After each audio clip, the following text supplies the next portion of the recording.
Hello, this is Terry, and Terry is the best friend of my husband, one of his best friends, I'll say.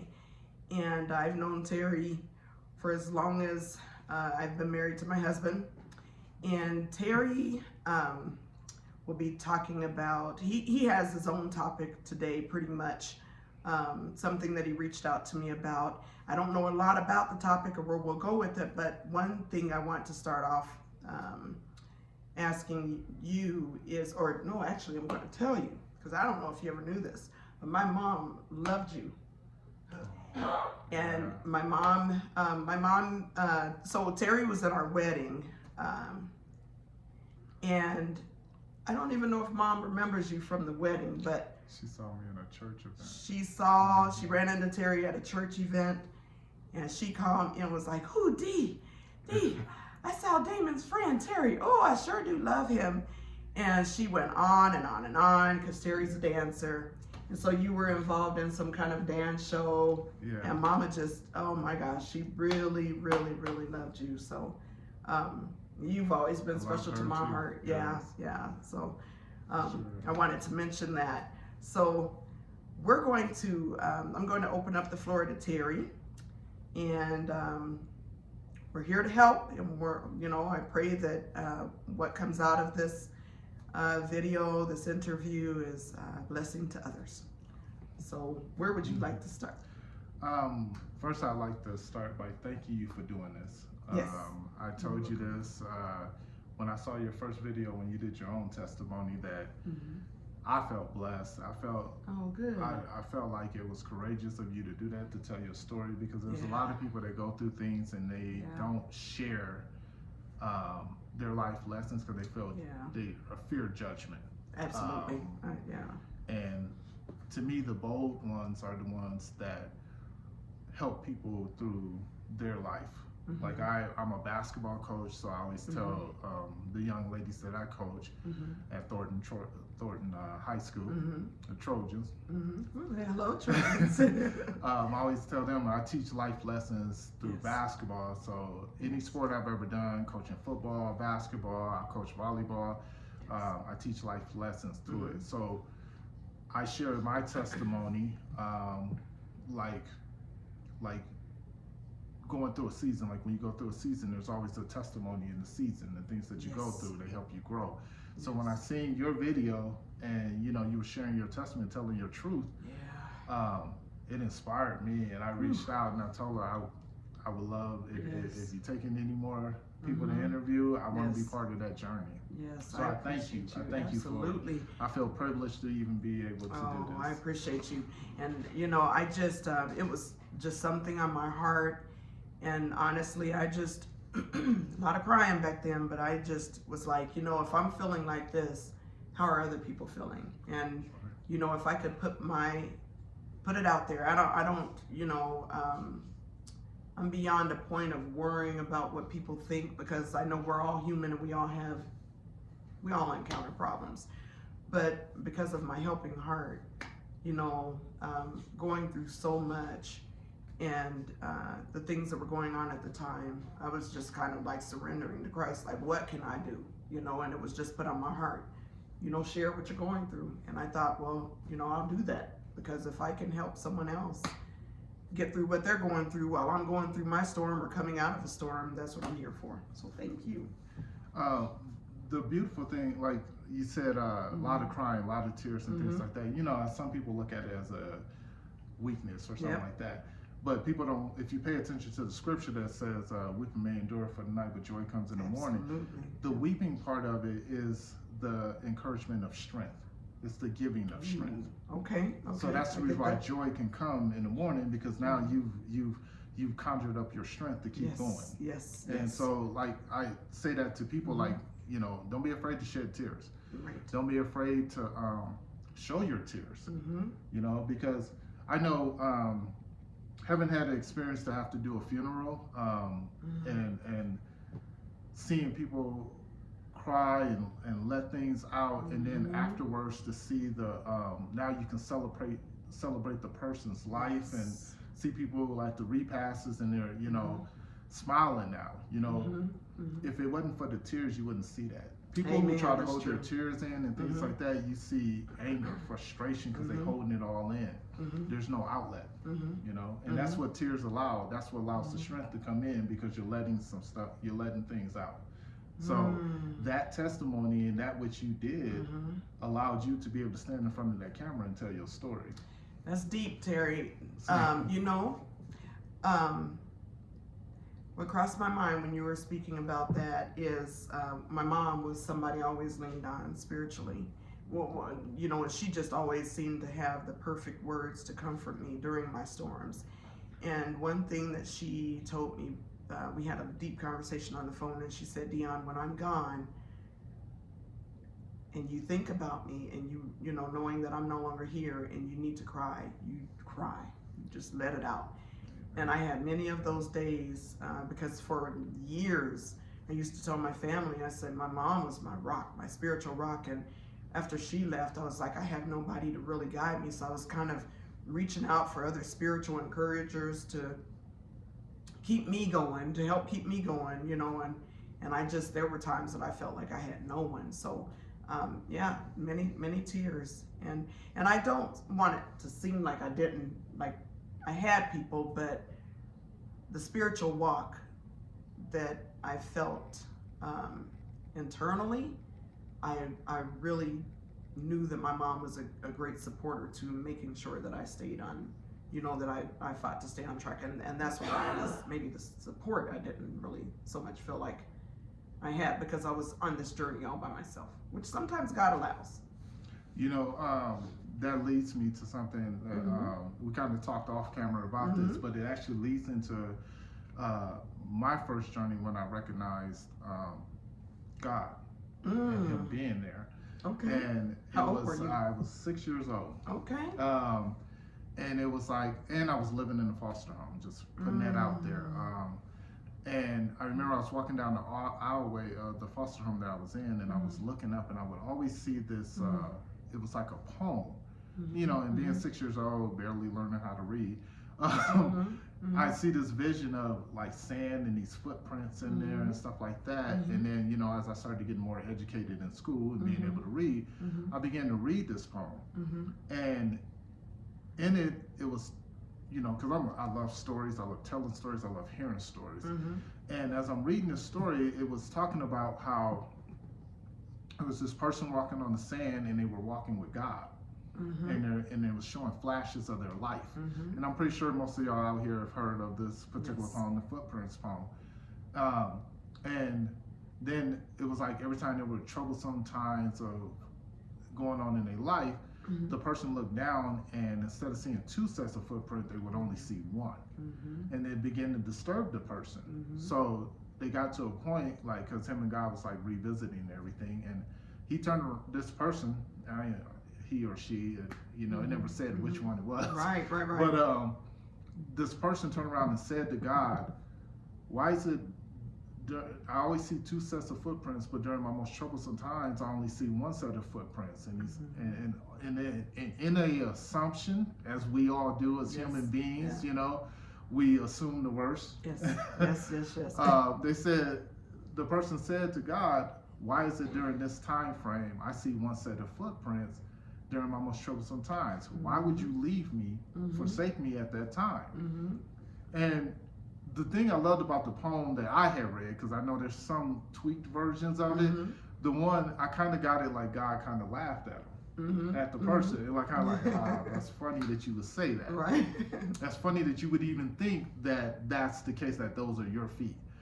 So God basically told the person, like, during that time when you see one set of footprints, you were looking at mine. It is then that I carried you. Amen. And it was like my mind just said, yes. I was like, what? You know, and then I used to go to the Kingdom Hall, because my first, the first religion I ever was taught was Jehovah's Witness. And one thing about this particular religion, they're very Bible conscious. You know, like they ingrate it to the kids' heads, and they got this book that I used to love. It's called My Book of Bible Stories, where you get the illustrations with the stories. So I used to read that all the time. I have the illustrations. Yes, I used to read it all the time. And one of the things that it taught me was that, like how you said after your mom passed, like there was like that void, right? So in this particular one, I kind of liken you to the person that sat up there and saw the one set of footprints. Yes. You see what I mean? Yes. And that's true. And it takes like your spiritual guide or like your mom or somebody else to come along and say, those are not yours. Absolutely. And because they're not yours, that means you're not alone. Amen. And that's so true. I gave my, prior to joining my church, I gave a speech there to a women's group. And after the speech, I had created all of these little laminated cards with the footprints poem on them and handed them all out. And basically, the speech that I gave addressed a lot of trauma from my past. And you know, a lot of people who would go through it, you could go one of two ways. You could go further into the darker side and abuse drugs and alcohol, you know, to cope, because it's like a Band-Aid, or you can, you know, kind of figure out what you can learn from those struggles and troubles that you experienced. And I chose to be on the lighter side, the bright side. And that was one of the poems that also carried me, or that inspired me, because I then realized it made sense. I was carried, you know, during those times that I felt alone. And so I share that with others because, you know, I've had people ask me, well, how did you make it out of everything you've been through without losing your mind? And everybody goes through something. But, you know, it's kind of like I know God was with me. And also one thing important about that I feel to represent is I don't wear what I've been through either. I choose not to wear what I've been through. So, you know, because I'm a reflection of how good Christ is. And I will always just, you know, until the day that he calls me home, that's how I choose to live my life. So thank you for sharing that. We have that in common with that footprints. I didn't know you were 6 years old. How long were you in the foster home? Till I was 12 years old. Oh, 6 years? Yes. Wow. Which is a testament too, because like you talked about the drugs and alcohol and things like that. So when I was coming up, I seen a lot. You know, I grew up in Battle Creek, Michigan. Shout out to Michigan. I'm a diehard Wolverine fan, Lions fan, even when they was 0-16. Thank goodness they're out now. But yeah, I grew up in the foster home, and my mom passed away while I was in the foster home when I was 10 years old. And that was another life-changing, you know, because at that time, yes, the Footprints poem had an impact on me at 6 years old. But much like the person that's seen flashes and the things like that, and you can't walk all of a sudden, when my mom passed, I became that person that couldn't walk. So for me, it was like, where's that strength going to come from? You know, like, what are you going to do now and stuff like that.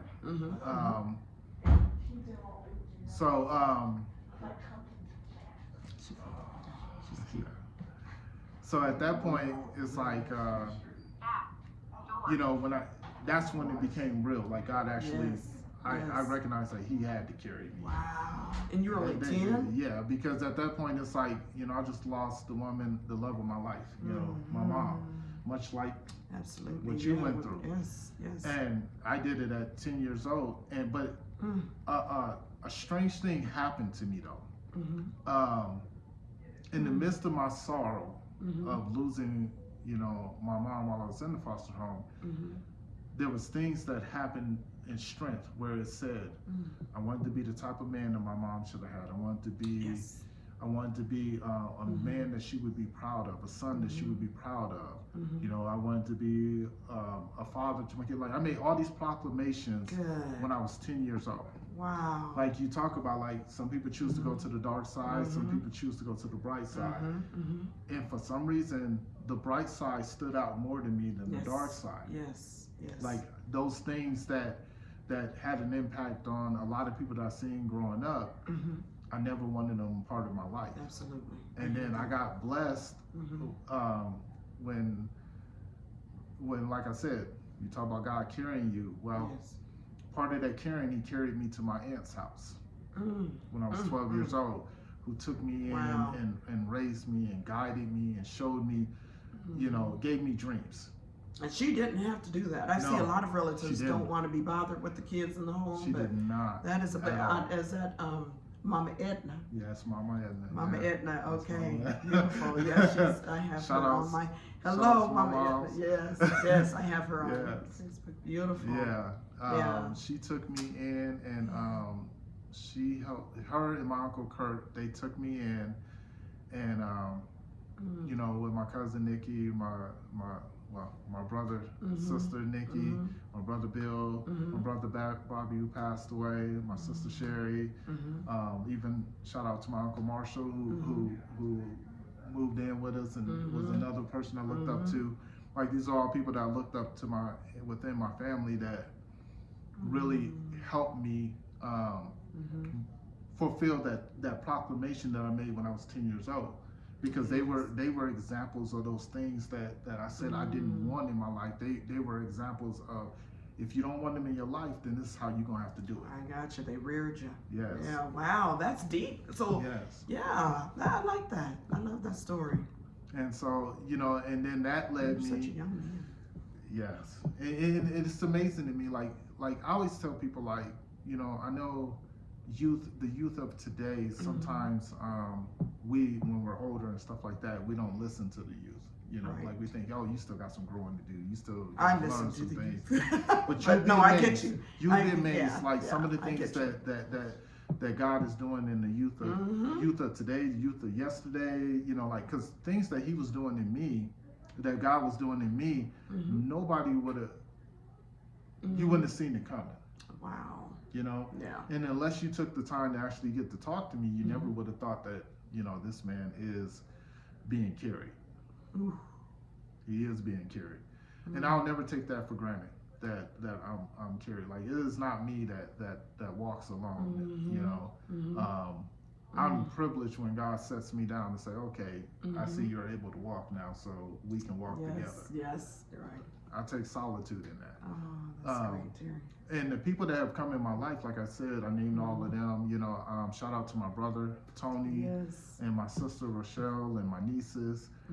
Like, they all have come into my life, and they were motivations to be an example for them. Like I said, I wanted to be everything that my mom would be proud of. So, you know, if I'm a great brother, thank you. You know, like, thank you, God, for allowing me to be that. If I'm a great uncle, thank you for allowing me to do that. If I'm a great friend, thank you for being that. And speaking of friends, getting to your husband, that's another person that God carried me to in that journey. I'll never forget it. Moving to Colorado, it was like shell shock. Completely different world. How old were you? I was 12. Oh, wow. In sixth grade. Not long after he moved here. He said he moved here, I think it was in fourth, maybe. Yep, he's in fourth. I was he in moved from sixth St. grade. Louis. Okay, wow. And we met in seventh grade. Oh. And it was the craziest thing. I'm looking at this guy because I love football. Anybody that know me know I love football. I played football. I played football my whole life, but I didn't play padded football until I was in high school. Wow. So for me, it was like, you know, I had never actually been hit, but I had all the skills. I could run, I could catch, I was fast, you know, all of that. I knew the game. Because I was the kid that, and I'm not telling kids to do this nowadays because you can get in trouble for this. I don't even know if they still have this. But I used to go to the library and get the history of football books. Oh, man. And I would cut the pictures out of the books. Out of the library books. Yeah, and put them on. And make posters and stuff like that out of cute. them. And then I would turn the books back in.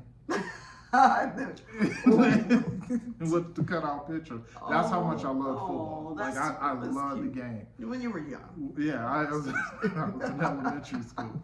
Yeah, don't do that, kids. But no, that's cute. It was before they played. About think football. about it. Y'all got Madden now. Yeah. You know, you got Madden. You got. We didn't have that. We did not have that. No. So, you know, for me, if I wanted to see, you know, action figures and things like that. Didn't have money like that, I'd go and cut them out. Oh, that's all right. I think it's fine. You're a little kid. So I was so enamored by it that when I was in seventh grade, I was looking at the back of this gentleman's shirt with this lopsided afro Love you, bro. Sound like the way Mike Kelsman wearing his hair. It only is pushed up. Do something with that. Yes, that's exactly what it was. It was pushed Yeah. up. And I was looking at the back, and it had the VOSS on the back, and it was a brown jersey. And I'm looking at it, he had the number 44.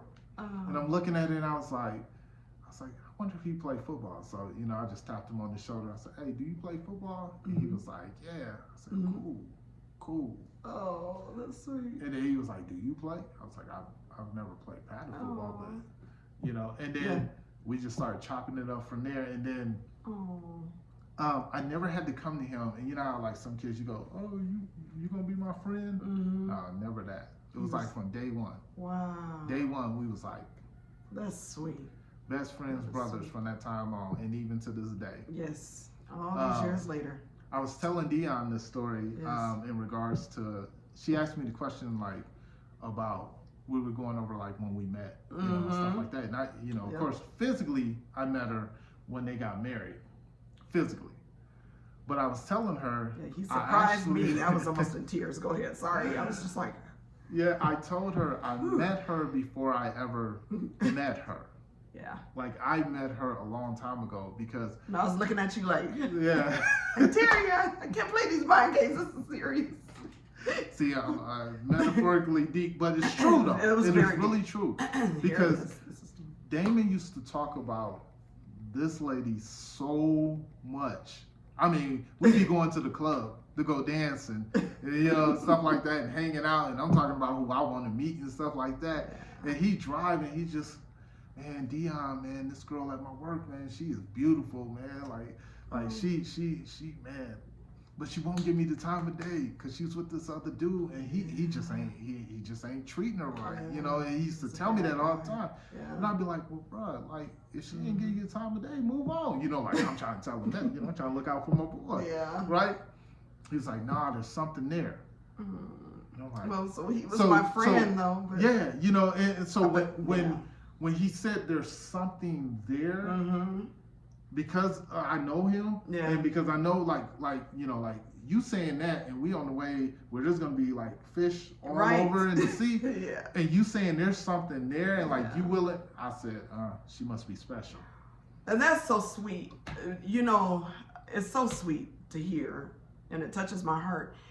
He and I were really good friends, and I just, I was so caught up in this relationship trying to reform this person from my past that, and I wasn't into cheating. I don't do cheating. I said that. Yeah, so I was in it for the long haul, and, you know, and it was a bad deal. It was a bad deal. But you know what I thought was interesting? And this is about to blow your mind because I didn't say this off camera, but this is about to blow your mind. Think about this concept between y'all. Okay. You were so busy trying to reform that other person that you didn't realize that you were being reformed by him. No, and I didn't. I really didn't. Ain't that amazing? You were so busy reforming this other person that you didn't know you needed to be reformed. And here he come, he reformed you. Do you know, so I hear you, no, you didn't say that before, and thank you. I'm trying to like, man, so another guy who was in our wedding, Jim, I don't know if you remember Jim. I think I do. He came in my office. I didn't know that Damon even liked me because we were such good friends. I did not know. He was playing it cool, I'm telling you. He must have been playing it really cool, but Jim wandered in my office one day and he said, you know, you can be sitting there looking all around for the perfect person, and that perfect person may be right there in your face. And he turned around and walked back out, and I was like, what's he talking about? And what had happened was the bad guy, you know, he just had a lot of problems. He had a lot of stuff that he was going through. So that didn't work out. And Damon actually was like, you need to, you know, you're being stupid is basically what he told me. Is, you know, I'm your friend. I need to let you know that you're being stupid. And his words were so piercing. It was Damon and one of my other friends, my friend's husband, who was a very good friend. They both told me. And I thought, okay, let me get out of this, because it was to the point that probably my life was in jeopardy. So sorry about the noises. So when he told me that, I was able to get away from this guy, but then I was like, well, I need to, like, you know, it didn't work out with me trying to date guys who I didn't have a past with. So I was like, I'm gonna go back and, you know, baby, I'm gonna go and find somebody who knows me, because there was something about my life where I was struggling to connect the past life during my teens, wild teens, you know, but the trauma, all this stuff, I related more to the guys I grew up with from my neighborhood. And they were all, like, most of them were getting caught up in trouble. They were in prison and on drugs and all kinds of stuff. And so I went through this phase in my life where I was like, I deserve better, so I'm going to look for better guys. But when I dated better guys, it just seemed like that connection wasn't fully there. And for whatever reason, I don't know if I was too involved or the lack of on their part, but it just was obviously meant to be. So in my mind, I was like, I've got to find somebody from my past who knows where I've been and accepts where I want to go, and they want to travel with me. So I got into another couple of relationships shortly after, and the last one I got into, he was actually one of my first boyfriends from way back when I was in 4th and 5th grade. Yeah, I went way back. Well, both of them were from, way back. And it wasn't until he stood me up on Valentine's that I was like, I deserve better. Well, she's okay. I felt like I deserved better. And I actually, that day that he stood me up for Valentine's is the day that my husband, or, you know, friend at the time, actually provided me with a little, like, Valentine's gift. And it was just out of friendship. But that night I went home and I thought, when I got stood up for Valentine's Day, I thought, you know, here I have this sweet fellow over here willing to do this nice, you know, making this nice gesture of, you know, and then I've got somebody who obviously didn't care about my feelings and was just like, you know, enjoy yourself. And that's when I made the decision to go ahead and just, you know, accept, you know. Name! It's too loud, sorry. So anyway, yeah, that was beautiful. So basically, to all the people out there, it's called perseverance. Oh. Yeah, somebody got to wake up. Though. Damon persevered to be with this lady. Yeah. Which is a beautiful thing, because if you don't put work into something, it's not gonna last. Yeah. If it comes easy, most of the time, that stuff is not gonna last. Yeah. It's called work ethic. Yes. He put work into that. Yeah. And she put work into trying to find the right one. Yes. She could have settled, but she wanted the right one. You want to know what I did, Terry? What is that?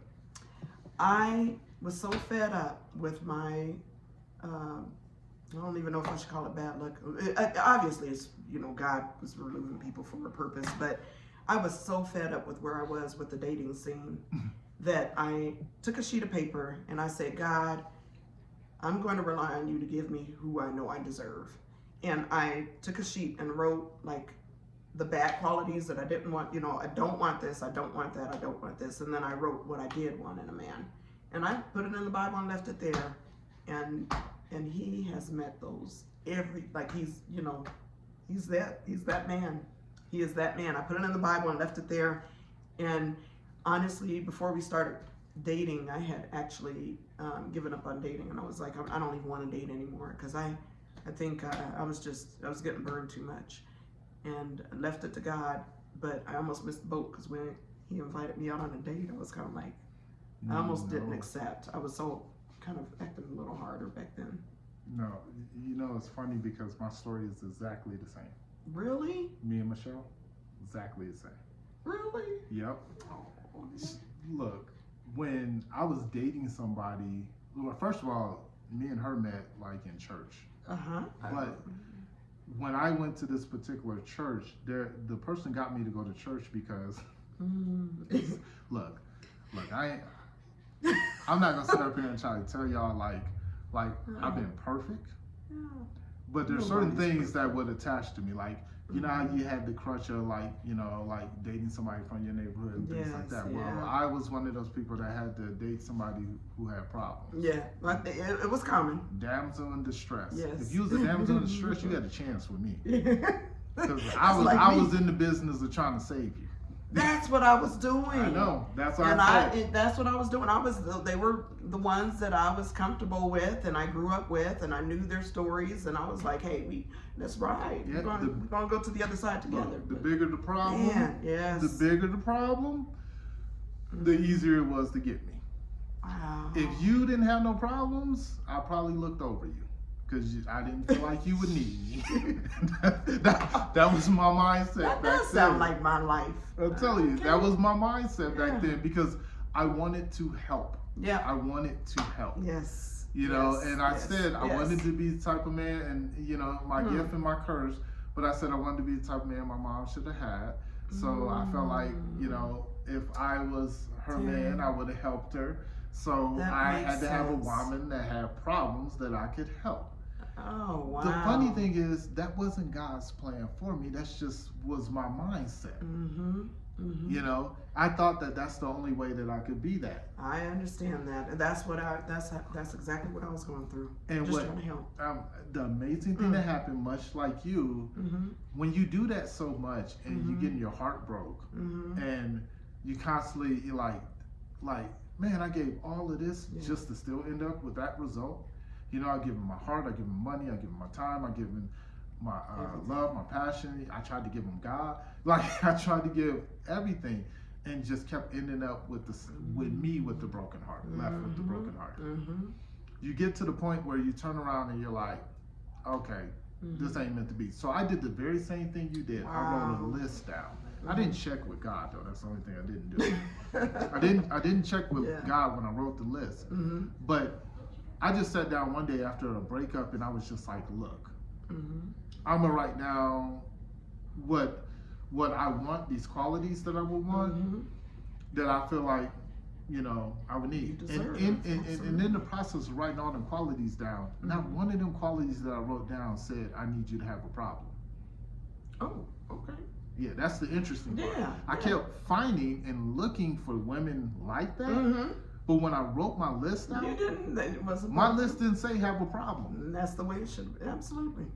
You know? And Did you recognize it at that time? no, not at the time when I wrote. I thought it was well written. You know, I admired it. I admired it from an artist standpoint. but you know, it looked like, you know, just like, you know how you read a book or you write a book or something like that. You kind of remove yourself as the narrator. That was me. I removed myself from the letter, even though I wrote the letter. So what ended up happening was I was dating this one woman, and me and Michelle had met in church like a long time ago, and the guy to get me to go to church had said, you might meet your wife there. And I perked up. Did you go there? I look like a prairie dog. I look like a prairie dog. I said, really? And so I was like, I'm there. So I went on ahead, I went into the church, I'm looking around. I'm not in there. Look, I told y'all, I ain't been being honest. I'm telling my truth here. Yes. I didn't go into the church looking for God. Because he walked in there with me. So why would I be looking for him? I know where he at. Yes, but you went there. But the one thing I didn't have a wife. So I walked in there looking for a wife. Yes. I'm looking around, I'm like, which way? and so the funniest thing happened. I was sitting next to the guy that invited me, Terry Monroe. I don't know if he's still. Thank you for bringing me there. Yeah. What ended up happening was he said to me, he was sitting next to me. He said, "I think that girl right there could be your wife." Really? So, he said, "Look over your shoulder." He didn't tell me which shoulder though. That's the problem. When I looked over my shoulder, I seen this one particular one. I said, "Really?" It wasn't my wife. Not over that shoulder. I found out later, I looked over the wrong shoulder.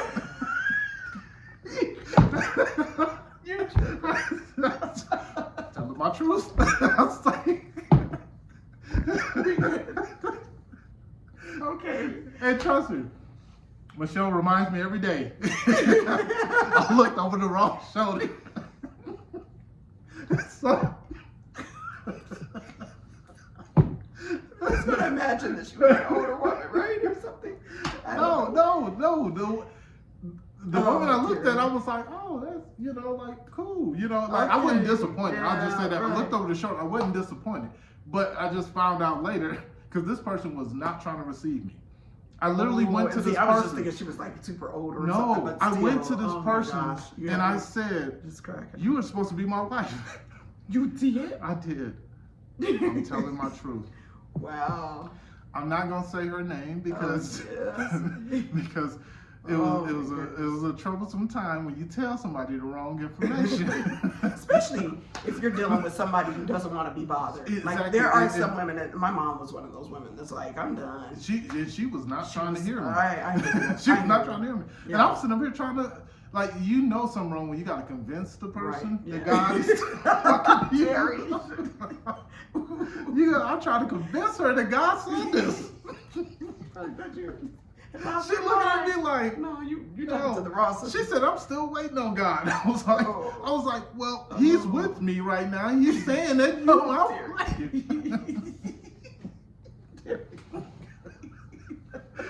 I was like, why is, and then I'm having to talk with God when I'm away from her. I was like, God, why is she acting like this? You said if I come to this church, I'm gonna find my wife.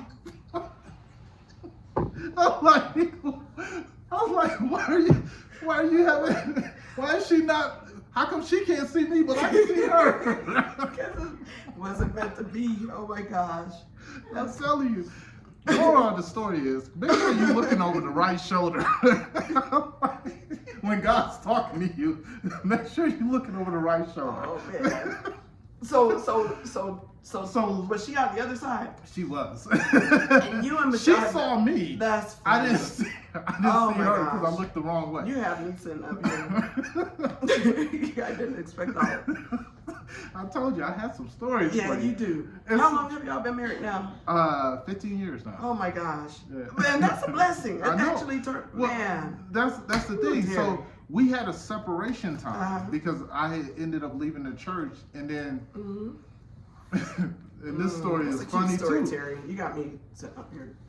This story is funny too, how we reconnected, and I got put back on the right path. Okay. So after all of that, of course, I went through dating. Yeah. I fell back into my damsel into the stress modes and stuff like that after leaving the church and everything.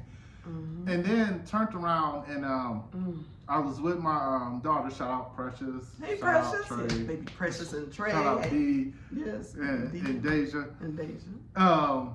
So I was coming from a football game, and I had Precious, my daughter, with me, and we had this dog, right? Okay. And I didn't even live over this particular way.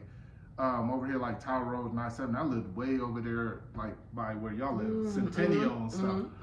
And so, but because I was close over here coming from practice, I stopped by the Walmart here to get some dog food. I never really went into Walmart. Like, it wasn't like my place. So I went in there and I got lost. Oh boy. And I'm walking around and I was like, and all of a sudden I looked and I seen her. No way. See, we knew, we talked, we sit at each other's table and everything. I just didn't know it was her. Yes.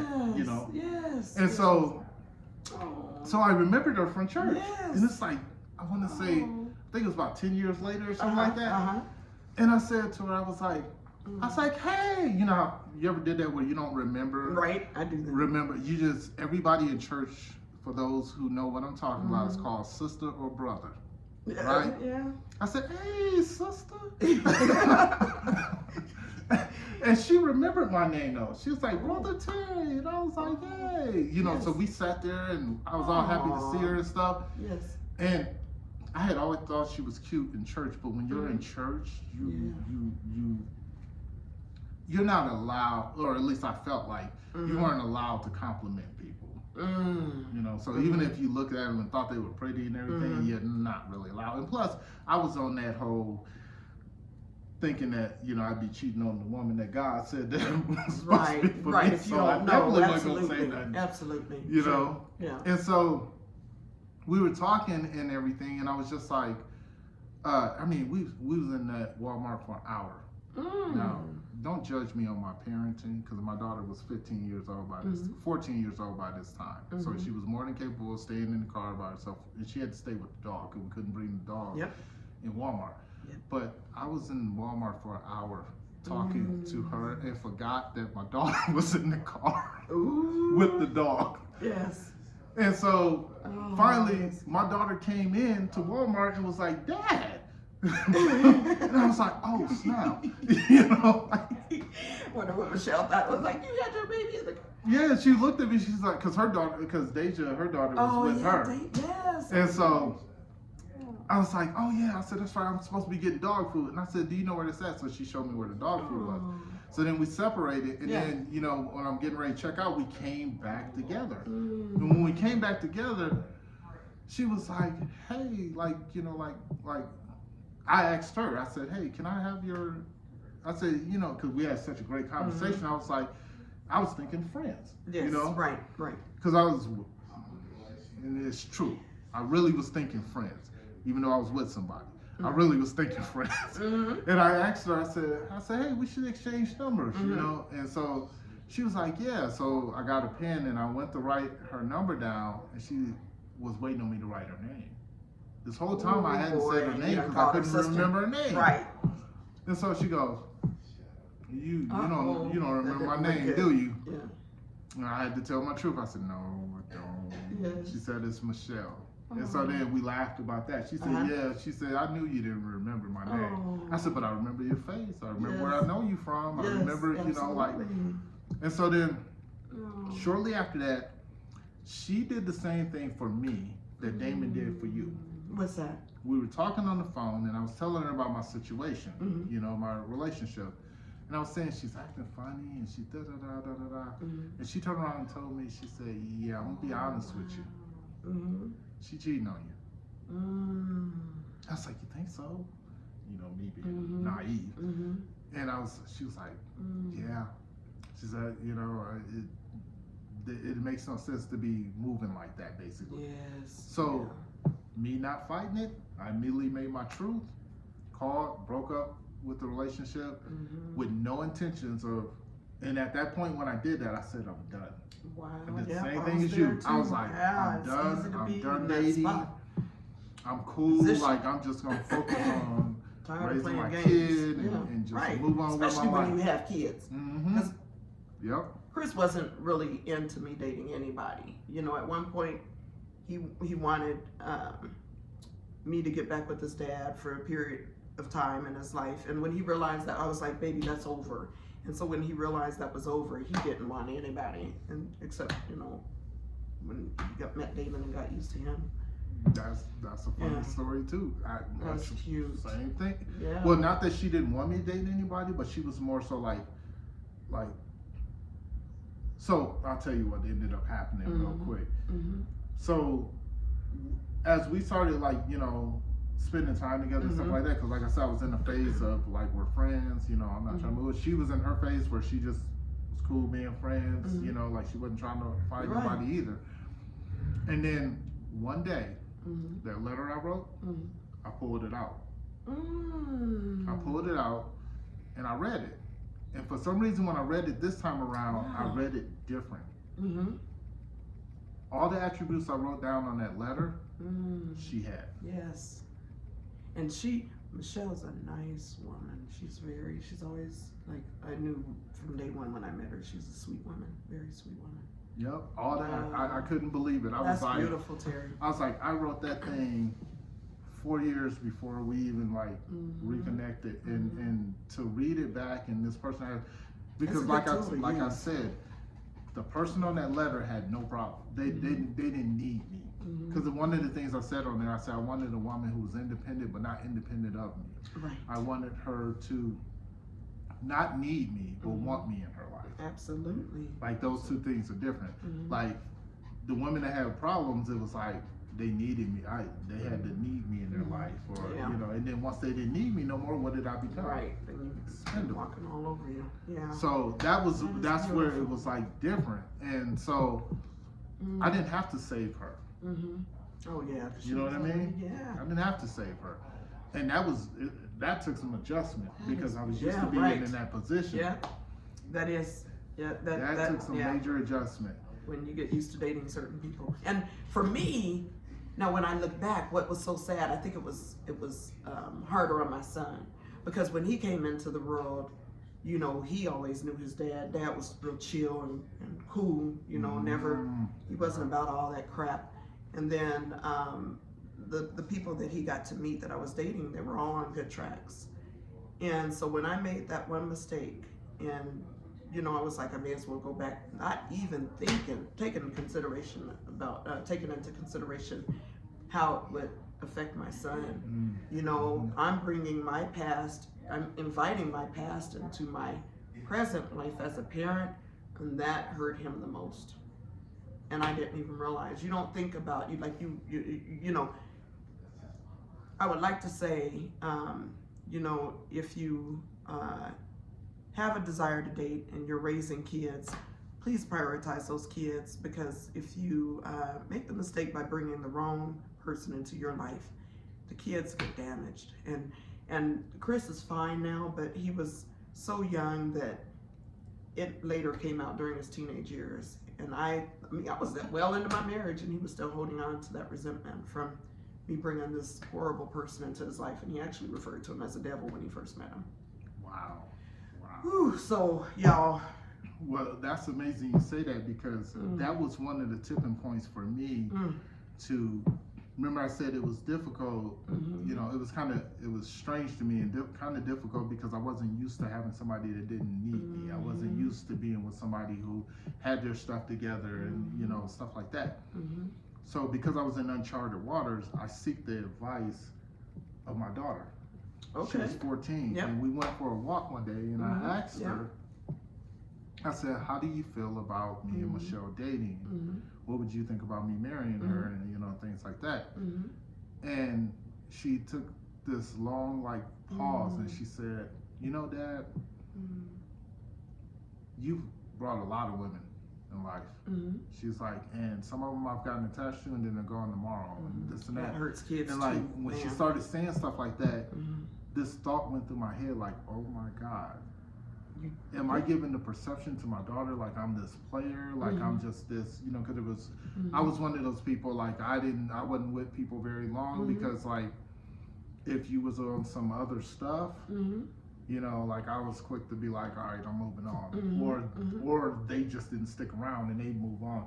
But I had this thing in my head where I was like, I felt like it was important for every person that I met to know I was a single father, and I was proud of being a single father, and I'm not trying to hide the fact that I have a daughter. Yes. And That's so fair. that's why they would always end up meeting my daughter. I didn't think though at the time that it would impact her like that. And so when she shared that with you, that opened up your eyes. Man, You saw what she had been seeing. Yes, that hit me like a ton of bricks, and it made me move different. Yes.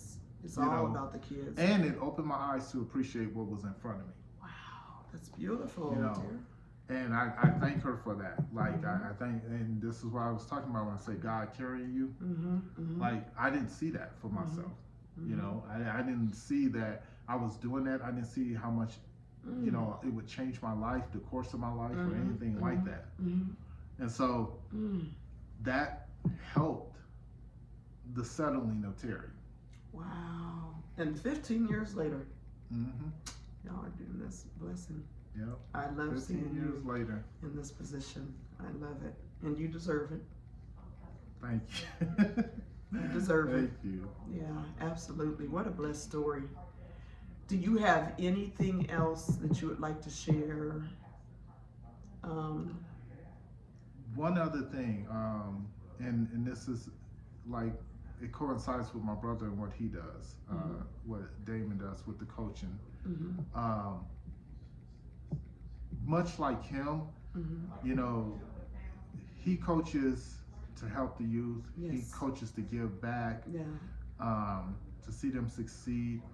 And much like him, I do the same thing. Yes, you do. We both were kids who, when we were coming up and things like that, like the father figure role of it wasn't 100% like, you know, like like present in our life. So we Right. leaned on each other a lot. Yes. You know, Yes, like that makes sense. like- Right. You had so much in common. yeah, it was like, you know, we leaned on each other. Like, and this is no like my uncle, you know, he was there. Like my uncle taught me work ethic. My uncle taught me how to take care of his family and things like that. What I basically mean in the father figure portion of it is like the original. I hear you. You know. Yeah, because I grew up without my, just in the broken home, and I know exactly what you Yeah, mean. the original. And seeing like how he is with his kids and we always talked about that, like the type of men we were going to be, you know, like in raising our kids and things like that, like we never was going to forsake our kids. We was always going to be there for our kids. Yeah. And then it's ironic because like he did something that he got a chance to coach his kids like all the way up and stuff like that. I got a chance to do that with my daughter, not so much with I didn't get a chance to do it with my son as much. But when my daughter graduated, it led me into the life of coaching because I had a void that I needed to fill. I'm so used to like training her and doing things with her. And so when she left, I got deep into coaching girls basketball, even though I'm a football player by nature. Right. But basketball was one sport that I was self-taught. Taught myself. Wow. Damon to tell you who taught him his jump shot. Yeah. To tell you. Yeah. Me and him used to go to the park and I used to watch him all the time, like shooting stuff like that. And me, I taught myself how to shoot based on Michael Jordan. So I used to imitate him. So me and Damon was at his house one day and I said, hey, let me show you something. Let me show you some of your jump shots. So I showed him the form and everything, and he never let it go. Well, we have a picture at home of him up in the air shooting that ball with him doing the Jordan shot. Yes. That was cute. Yes. Oh yeah, he loves basketball. And ever since then, it was like, you know, that was my first experience, like teaching somebody the game was when me and him went, and I was able to show him, and then how successful he became with it and stuff. And so it just, and ever since I still had that same feeling, like whenever I'm coaching, I'm teaching somebody how to shoot or teach somebody something, it reminds me of being at outside my brother's house and teaching each other how to shoot. Wow. Yeah, going way back. Going way back. And then both of you are coaches and helping young, coaching and helping the young. And we don't and here's the thing, like I've never heard him say, I need $1 amount to do it. I've never heard, and you'll never hear me say that. We never did it for the money. Never. It's always been about the kids. The greatest gift that these kids could give back to us is to turn around and say, you helped me in my life. Yes. Not just on the field, not just on the court, not just on the field, the baseball field or any of that stuff. You helped me in my life. Yeah. That's so rewarding to Damon when people come back and. I know. Man. I see some of his old players. Like if I'm with him, and I see some of his old players and stuff, and they come up to him and they hey Coach Boss, like he lights up. Yeah. He lights up. And the same thing happens to me when my former players come, and they come up to me, and it's the greatest feeling in the world. So I don't want Thank you for what you do. I want people to know that. Like I want people to know that especially like with today and the youth and everything like that, don't give up on them. Yeah, please don't. Yeah, because Don't give up on them. My youth years were a mess, and I know we shared a lot of. I think we had so many similarities. When we discussed our youth years. I was like, "Dang, you went through that too," and I was like, "Okay, So I think, and then you. Yeah. I think that's where that passion comes from. It is. And in all our stories, in all our stories, it's not about how you start. It's about how you finish. Absolutely. You see what I'm saying? Because all of us started like at least amongst us, started in this. You would look at us and be like, oh, if I had to write your story, it would end up in a dark place. I used to tell so many folks that if you knew my past, I've had people, they too. Judge you by what they see on the outside because we choose not to wear it. Yep. You shouldn't wear it, but that's beautiful, Terry. Oh. And that's the thing, like, we may not wear it, but I'm definitely not afraid to share it. I hear you. I like that. We don't wear it, but we're not afraid to share it. I sure ain't. That's why I came out of my book. I was like, y'all, I'm about to tell you everything that I've been through because I have nothing to hide. And I give the glory to God for getting me out of it. It's all about God. When you make that decision to glorify God for the struggles that He brought you through to be where you are and to still be standing. That's a testimony of strength. It's a testimony of strength. Absolutely. That's why they say, like in church, share your testimony, share your testimony. It doesn't mean spread your business. It means share your testimony. Absolutely. Your testimony should be inspiring, not spreading your business to be judged. Amen. So, Terry. there was one other saying I was supposed to say that I said earlier, and I can't remember what it was. Well, you know what? If you think of it, we'll figure it out. I'll put it in the... Did you write it down? Do you remember when we were sitting down there? Oh, you said it. Yeah, I said it. You said it about the footprints and being carried. Oh, yes. Yep, he said it. He's good. You did it. Give me a... It's called 51. Sometimes you forget what you say. Yeah, he just turned 51. You good. Very healthy 51-year-old. Thank you. As a matter of fact, I'm about to go play in a flag football game. Yes, yeah. We're gonna let him cut out of here, but I hope you all gained something from this, and thank you so very much. And we're gonna keep it rolling. I have my sister Gloria, who I believe she's gonna be next, Bobby's sister. And so I have a lot of people lined up, and I'm gonna keep going on, and then I have another plan to kind of fill in. So we're just this is an ongoing thing. Shout out to my nephews. Yes. All right. And my niece. Yes. Everybody. Oh, well, thank you, Terry, so much. Thank you. You're welcome. And God bless y'all. I appreciate you too. And God bless you all over there. I hope this is helping you. God bless you. Bye-bye.